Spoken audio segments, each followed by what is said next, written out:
Vote পরবর্তী হিংসায় উত্তপ্ত গোটা উত্তর 24 পরগনা। বাগদার বয়রা মেহরানি 111 নম্বর বুথে বিজেপি কর্মীকে বেধড়ক মারধরের অভিযোগ উঠল তৃণমূল মেম্বার ও তাঁর দলবলের বিরুদ্ধে। দেখো, রাজ্যের পাশাপাশি বনগাঁ মহকুমাতেও কিন্তু এই ভোট পরবর্তী হিংসা অব্যাহত। গতকালই গোপালনগরে আমরা দেখেছিলাম এক বিজেপি নেতার বাড়িতে বোমা মারার অভিযোগ উঠেছিল এবং তারা থানার দ্বারস্থ হল। পরবর্তীতে বাগদা যে মেহেরানি আছে, বাগদা বয়রা গ্রাম পঞ্চায়েতে, সেখানেও কিন্তু এক প্রবীণ বিজেপি কর্মী অর্থাৎ গৌর রায়, তাকে কিন্তু বেধড়ক মারধর করার অভিযোগ উঠেছে।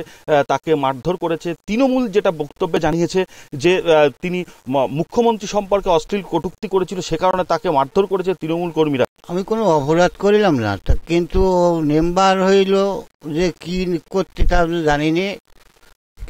আমি এই বুথে বসতে গেলাম, তা বলে চলে যাও, আমি সেই মুহূর্তে আমি চলে আইছি। এই আছে আমার অপরাধ। কেন গিলে না, কোনো কটুক করতে আমি কিছু বলিনি। কারণ ওই শ্যামল আর দিজো আর ওই কালী। গৌরবাবুকে এত হুমকি দিয়েছে যে যদি প্রশাসনের দ্বারস্থ হয় এনাকে প্রাণে মেরে ফেলবে, সেই হুমকি। তারপর সারা রাত জঙ্গলে লুকিয়েছিলেন। সকালে আমরা উদ্ধার করে হাসপাতালে নিই, সেখান থেকে আমরা প্রশাসনের দ্বারস্থ হই।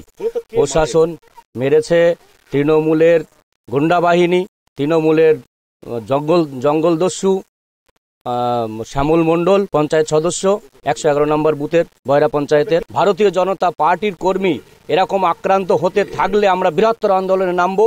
যেখানে যে কর্মী আক্রান্ত হবে আমরা সেখানে আমরা সাপোর্ট দেব। কিন্তু আমরা কালকে দেখলাম পুলিশ আসলো, ঘুরে ঘুরে গেল, কাউকে কোনো রেডও করলো না, কাউকে কোনো তুললেও না। এদিকে রাতের অন্ধকারে বিজেপির দলীয় পতাকা ফেস্টুন ছিঁড়ে পুকুরে ফেলে দেওয়ার অভিযোগ উঠল দুষ্কৃতীদের বিরুদ্ধে। বসিরহাট লোকসভার অন্তর্গত দেগঙ্গার হাদিপুর ঝিকরা 2 নম্বর গ্রাম পঞ্চায়েতের সেকেন্দারনগর এলাকার ঘটনা। শাসক দলের বিরুদ্ধে ক্ষোভ উগড়ে দিয়েছে বিজেপি। সকালে দেখছি জলে পড়ে আছে পতাকাগুলো, সব ব্যানার ফ্যানার ছেড়ে দিয়েছে। ছেড়ে দেওয়ার পরে এই পর্যন্ত আমরা থানাকে জানিয়েছি, থানা বললো আসছি। বিজেপির পতাকা থেকে বাঁশের আগায় আমরা সব বেঁধেছি, বাঁধার পরে ওখানে পুঁতে রেখে দিয়েছি। রাত্রি দেখলাম ঠিক আছে, 10টার পরে শুয়ে পড়েছি আমরা। সকালে উঠে দেখি পুকুরি মাথায় পড়ে গিয়েছে। কালকের ফ্ল্যাগ পেস্টুন এখানে লাগানো হয়েছে, লাগানোর পরে রাত্রি কে খুলিয়ে দিয়েছে কিছু বোঝা যায়নি। সকালবেলা দেখা যাচ্ছে পানিতে পড়ে আছে আমাদের ফ্ল্যাগ পেস্টুন সব। অন্যদিকে তৃণমূলের দলীয় পতাকা ব্যানার ছিঁড়ে দেওয়ার অভিযোগ উঠল বিজেপির বিরুদ্ধে। হিঙ্গলগঞ্জের স্যান্ডেলের বিলের 131 নম্বর বুথের ঘটনা। 1 মাইল পর্যন্ত যত পতাকা ফেস্টুন লাগানো ছিল সেইগুলোকে আমাদের প্রার্থীর মুখে আগুন দিয়ে পোড়ানো হয়েছে। তারপর ফ্ল্যাগগুলোকে পোড়ানো হয়েছে। বিজেপির ছেলেরাই এই কাজগুলো প্রত্যেকবারেই করে।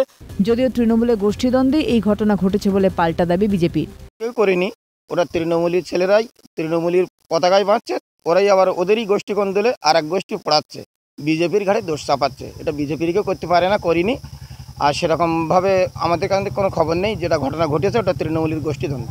2024 লোকসভা নির্বাচনের ভোট পরবর্তী হিংসা অব্যাহত রাজ্য জুড়ে। বাকি আর 2 দফা নির্বাচন। অশান্তি ছড়ানোর আতঙ্কে রাজ্যবাসী। উত্তর 24 পরগনা থেকে জ্যোতির্ময় চক্রবর্তী, পঙ্কজ বিশ্বাস ও শামীম মোল্লার রিপোর্ট, ক্যালকাটা নিউজ।